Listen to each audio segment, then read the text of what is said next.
Bonjour, peuple de Dieu, c'est le pasteur Jérémie, aussi connu sous le nom de pasteur Loïc.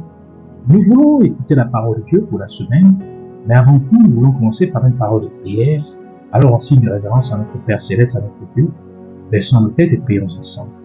Dieu Tout-Puissant, Dieu de merveille, Roi des rois, Seigneur des seigneurs, toi le seul et véritable Dieu, toi le Dieu amour, le Dieu fidèle, Yahweh. Merci pour cette énième occasion que tu nous accordes de pouvoir nous retrouver dans ta présence. Merci pour ces moments précieux. Nous venons entièrement nous recommander corps à l'esprit, pensée, au cœur, vers l'atmosphère, que tout nous recommandons toutes choses en tes saintes mains.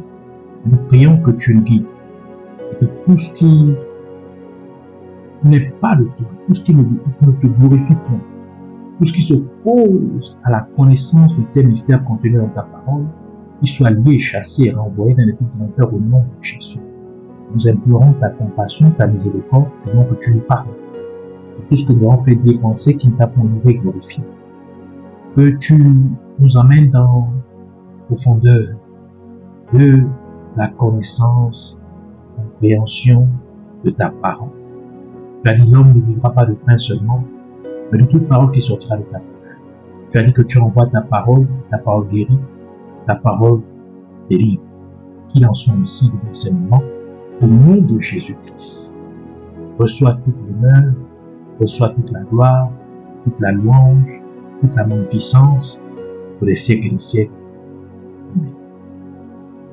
Alors nous allons prendre notre passage principal des Saintes Écritures dans le livre de Marc, chapitre 3, versets 1 à 6. Nous lisons ainsi la parole de Dieu dans Marc, chapitre 3, versets 1 à 6, au nom de Jésus-Christ. Jésus entra de nouveau dans la synagogue. Il s'y trouvait un homme qui avait la main sèche. Il observait Jésus pour voir s'il le guérirait le jour du sabbat. C'était afin de pouvoir l'accuser. Et Jésus dit à l'homme qui avait la main sèche, « Lève-toi là au milieu. » Puis il leur dit, « Est-il permis le jour du sabbat de faire du bien ou de faire du mal, de sauver une personne ou de la tuer ?» Mais ils gardèrent le silence. Alors, promenant ses regards sur eux avec indignation et en même temps affligés de l'endurcissement de leur cœur, il dit à l'homme, « Étends ta main. » Il l'étendit et sa main fut guérie. Les pharisiens sortirent et aussitôt ils se consultèrent avec les Hérodiens sur les moyens de le faire périr. Que le Seigneur bénisse sa parole, qu'elle vienne pleine de vie, de grâce, de révélation, de profondeur et de miracles au nom de Jésus-Christ.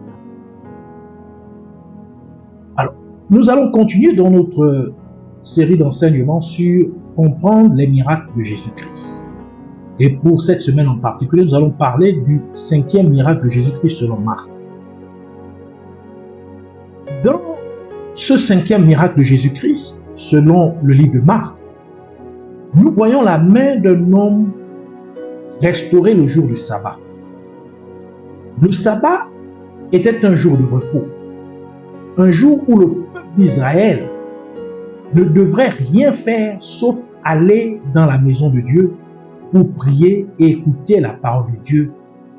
Même comme la parole de Dieu l'indique dans Actes chapitre 16, verset 13 qui dit « Le jour du sabbat, nous nous rendîmes hors de la porte, vers une rivière où nous pensions que se trouvait un lieu de prière. » Donc les gens priaient. Nous nous assîmes et parlâmes aux femmes qui étaient réunies. Marc chapitre 1, verset 21, continue en disant, « Il se rendit à Capernaum et le jour du sabbat, Jésus entra d'abord dans la synagogue et il enseigna. » Et de l'autre passage principal des Saintes Écritures, Jésus-Christ a laissé entendre que les gens devraient faire du bien durant le jour du sabbat. Donc, en d'autres termes, le jour du sabbat, les gens doivent écouter la parole de Dieu, doivent prier mais aussi, ils doivent aussi faire du bien aux autres. Cela nous dit donc que lorsque vous priez et méditez la parole de Dieu, vous créez ainsi les conditions du sabbat. Lorsque vous faites du bien à d'autres personnes, vous remplissez également les conditions du sabbat. Vous devez donc recevoir un miracle de la même manière que l'homme avec la main sèche reçut un miracle le jour du sabbat. Par conséquent, alors que vous passez du temps à prier et à méditer la parole de Dieu, que Dieu accomplit un miracle dans votre vie au nom de Jésus-Christ. Alors que vous faites du bien aux gens, que Dieu fasse un miracle dans votre vie au nom de Jésus-Christ. Jésus-Christ a ainsi guéri un homme qui avait une main sèche. Et cette main sèche est une représentation de la main d'Adam et Ève. Car ils utilisèrent également leurs mains pour prendre et manger le fruit que Dieu les avait interdit de manger lorsque le serpent séduisit Ève, tel que cela est exprimé dans le livre de Genèse, Genèse chapitre 3, verset 6, qui dit « La femme vit que l'arbre était bon à manger et agréable à la vue, et qu'il était précieux pour ouvrir l'intelligence. Elle prit de son fruit et en mangea. Elle en donna aussi à son mari qui était auprès d'elle, et il en mangea. » Ainsi, la main sèche dépeint l'être humain qui a perdu son autorité sur Satan et sur le royaume des ténèbres en raison du péché, car les êtres humains étaient censés avoir la domination sur Satan, qui est représenté par le serpent. Et cela est bien représenté par le fait que Dieu demanda à Moïse d'étendre sa main pour prendre le serpent par la queue. Exode chapitre 4, verset 2 à 5 qui dit « L'Éternel lui dit, qu'y a-t-il dans ta maison ?» Il répondit, « Une verge. » Je reprends, l'Éternel lui dit, « Qu'y a-t-il dans ta main ?» Il répondit, « Une verge. » L'Éternel dit, « Jette-la par terre. » Et il la jeta par terre et elle devint un serpent. Moïse fuyait devant lui. L'Éternel dit à Moïse, « Étends ta main et saisis-le par la queue. » Il étendit la main et le saisit, et le serpent redevint une verge dans sa main. C'est là, dit l'Éternel, ce que tu feras afin qu'ils croient que l'Éternel, le Dieu de leur père, t'est apparu, le Dieu d'Abraham, le Dieu d'Isaac et le Dieu de Jacob. Conséquent, lorsque vous vivez dans le péché, vous perdez votre autorité sur Satan. Lorsque vous menez une vie de péché, vous perdez votre autorité sur le royaume des ténèbres. Par conséquent, en restaurant la main de l'homme dans la synagogue, Jésus-Christ impliquait que lorsque vous croyez en lui, en l'acceptant comme votre sauveur et Seigneur, votre autorité sur Satan serait restaurée. Et c'est pourquoi Jésus-Christ a dit ce qui suit à propos de ceux qui croiront en lui. Marc chapitre 16, verset 18 qui dit « Ils saisiront des serpents, s'ils boivent quelques breuvages mortels, ils ne leur feront point de mal. Ils imposeront les mains sur aux malades et les malades seront guéris. » Et Jésus-Christ l'a également déclaré en disant ce qui suit à ses disciples dans Luc chapitre 10 verset 19. « Voici, je vous ai donné le pouvoir de marcher sur les serpents et les scorpions et sur toute la puissance de l'ennemi et rien ne pourra vous nuire. » À travers ce cinquième miracle de l'évangile de Marc, Jésus-Christ veut restaurer votre autorité sur Satan. À travers ce cinquième miracle, Jésus-Christ veut que vous teniez le serpent par la queue de la même manière que Moïse le fit. Car lorsque vous tenez le serpent par la queue, il redevient un bâton. Cela signifie que lorsque vous avez l'autorité sur Satan, il disparaît de votre situation au nom de Jésus-Christ. Et c'est pourquoi la parole de Dieu dit dans Jacques chapitre 4 verset 7, « Soumettez-vous donc à Dieu, résistez au diable et il fuira loin de vous. N'ayez donc pas peur, car Jésus-Christ veut restaurer votre autorité sur les puissances des ténèbres. » Adam et Ève étendirent leurs mains pour toucher le fruit défendu, ce qui entraîna leur mort spirituelle, c'est-à-dire leur séparation d'avec Dieu. Et ceci est illustré par leur expulsion du jardin d'Éden et aussi par le fait que l'accès à l'arbre de vie leur fut barré. Autrement dit, l'accès à l'arbre qui porte le fruit de la vie leur était fermé, tel que le précise le livre de Genèse, Genèse chapitre 2, verset 9 qui dit « L'Éternel Dieu fit pousser du sol des arbres de toute espèce agréables à voir et bons à manger, et l'arbre de la vie au milieu du jardin, et l'arbre de la connaissance du bien et du mal. » Genèse chapitre 3, verset 24 ajoute pour dire « C'est ainsi qu'il chassa Adam, et il mit à l'orient du jardin d'Éden les chérubins qui agitent une épée flamboyante pour garder le chemin de l'arbre de la vie. » Et la parole de Dieu parle du fruit des entrailles comme étant une récompense de Dieu. Psaume 127, verset 3 qui dit « Voici, des fils sont un héritage de l'Éternel. Le fruit des entrailles est une récompense. » Et nous savons que Jésus-Christ est le fruit des entrailles de Marie. Et Jésus-Christ a aussi ajouté ce qui suit dans Jean chapitre 14, verset 6. Jésus lui dit, « Je suis le chemin, la vérité et la vie. Nul ne vient au Père que par moi. » De ce fait, Jésus-Christ est le chemin qui mène au fruit de la vie. Ce chemin qui fut bloqué pour Adam et Ève. Jésus-Christ n'est pas seulement le chemin qui mène à l'arbre de vie, mais il est aussi le fruit de la vie. Jésus-Christ est l'arbre de vie. Et c'est pourquoi Jésus-Christ a dit dans Apocalypse chapitre 2, verset 7, que celui qui a des oreilles entende ce que l'Esprit dit aux églises, donc ce que l'Esprit Saint dit aux églises. À celui qui vaincra, je donnerai à manger de l'arbre de vie qui est dans le paradis de Dieu. Apocalypse chapitre 22, verset 14, qui dit « Heureux ceux qui lavent leur robe afin d'avoir droit à l'arbre de vie et d'entrer dans les portes et d'entrer par les portes dans la ville. » Ainsi, en mangeant Jésus-Christ, le fruit de la vie, en l'acceptant comme votre sauveur et Seigneur personnel, vous dominerez sur la mort car vous recevrez la vie éternelle. En acceptant Jésus-Christ comme votre sauveur et Seigneur, vous aurez l'autorité sur Satan et sur le royaume des ténèbres. Ainsi, alors que vous êtes en Jésus-Christ, que votre autorité sur le serpent soit restaurée au nom de Jésus-Christ. Alors que vous êtes en Jésus-Christ, que votre domination sur Satan et sur le royaume des ténèbres soit restaurée au nom de Jésus-Christ. Que vous ayez la domination sur toutes les situations de votre vie au nom de Jésus-Christ. Que vous ayez l'autorité sur tous ceux qui tentent de contrôler votre vie au nom de Jésus-Christ.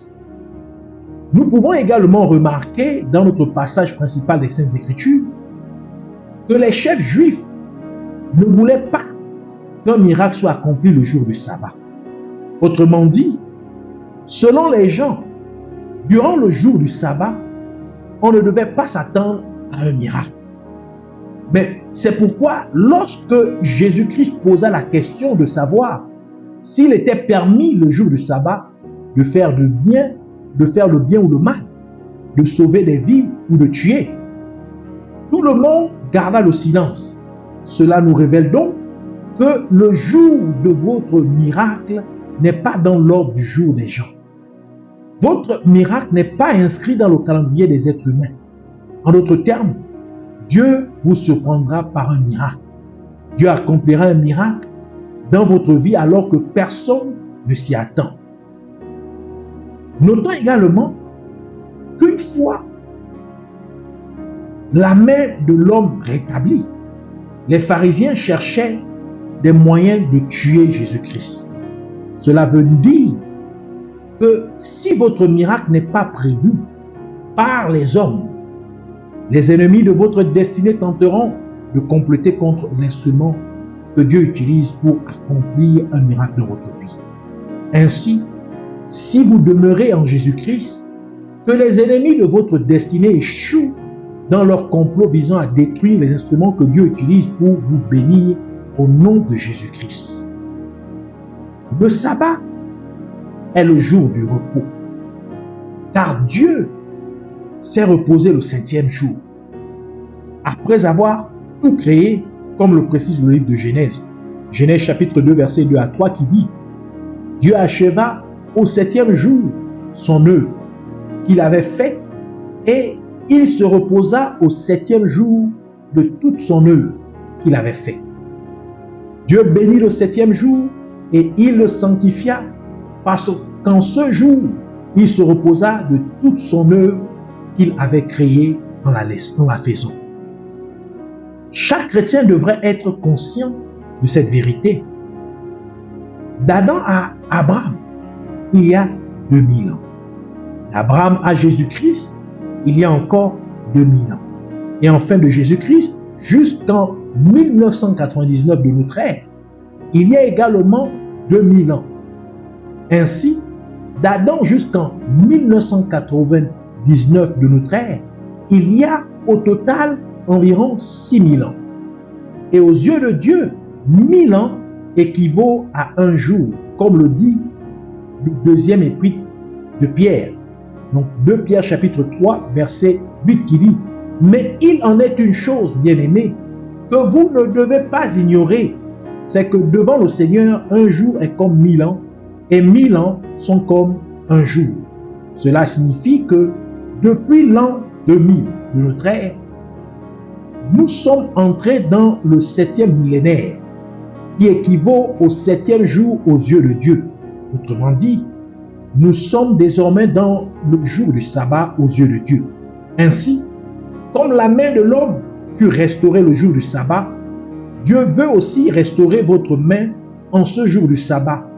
Dieu veut restaurer votre autorité sur le serpent en ce jour du sabbat.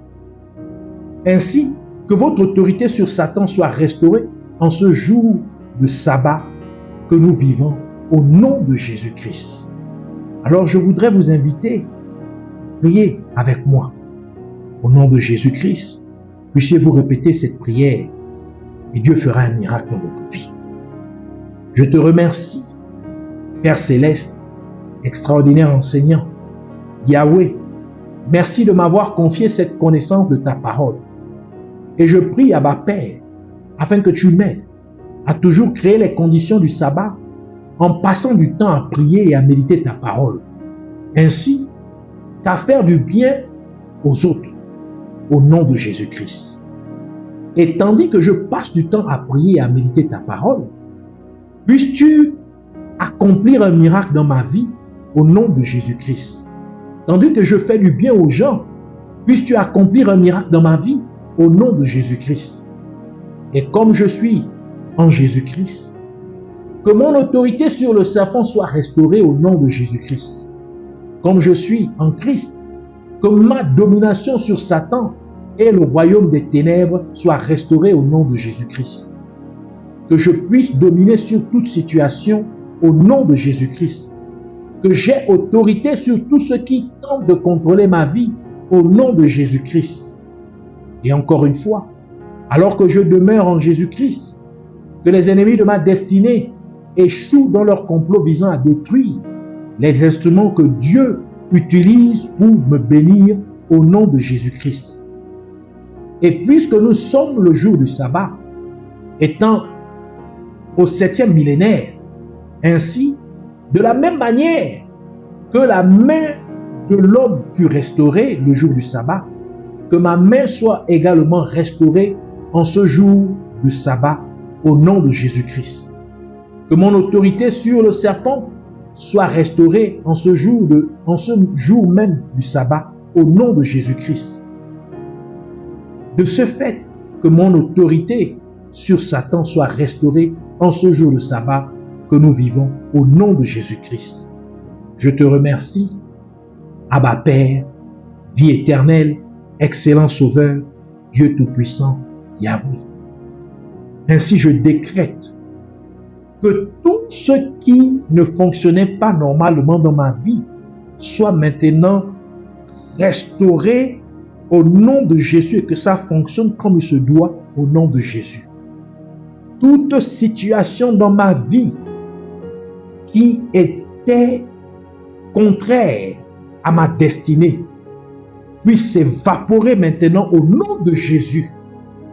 Toute circonstance dans ma vie qui est contraire à mon bien-être, à mon épanouissement spirituel, physique, mental, financier, moral, familial, que cela maintenant disparaisse au nom de Jésus-Christ. Je te remercie d'avoir exaucé ma prière, Dieu Tout-Puissant, Yahweh. Je te donne tout l'honneur et toute l'adoration pour des siècles et des siècles au nom de Jésus-Christ.